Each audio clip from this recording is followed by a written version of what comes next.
Hello বন্ধুরা, আপনারা দেখতে পাচ্ছেন আমাদের এই লাল করবী ফুল, সিঙ্গেল ফুল। করবী ফুলটা থোকা আছে আর এটা সিঙ্গেল হয়, তো এটা লাল সিঙ্গেল ফুল। এটাকে এখন আমরা পট থেকে বার করে এটাকে আমরা মাটি চেঞ্জ করে দেব আর কিছু পুরনো রুটস বল আমরা কেটে দেবো। যে ওপরে যেই খাদটা আছে গোবর সার ভার্মি কম্পোস্ট, এটাকে আমরা সাইডে রেখে নিচ্ছি, কারণ এটা বেশি দিন হয় না দেওয়া হয়েছে।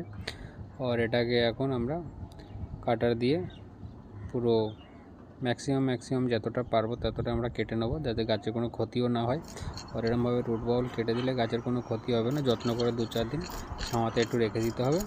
আর দেখুন আপনারা কীভাবে আমি গাছটাকে পুরো মাটি থেকে হালকা করে আবার নতুন মাটি দিয়ে আমরা ওই পট থেকে আবার দুবার লাগিয়ে দেব। শেকড় পটে গাছের শেকড় কেটে দিলে গাছের বেশি ক্ষতিও হয় না, কিন্তু তবু একটু ভালো করে যত্ন করে কাটতে হয়। পটের হলটা চেক করে নিতে হবে।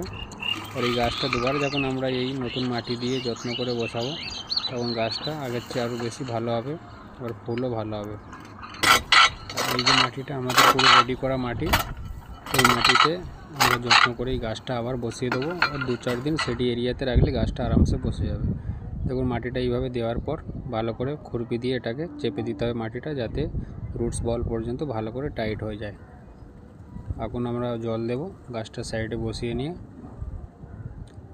আর প্রথমবারে যখন আমরা টপে জল দেবো, জলটা গাছটাতে ভরে দেব, যাতে মাটিতে যে এয়ারটা বেঁধে থাকবে সেটা সরে যাবে। ধন্যবাদ।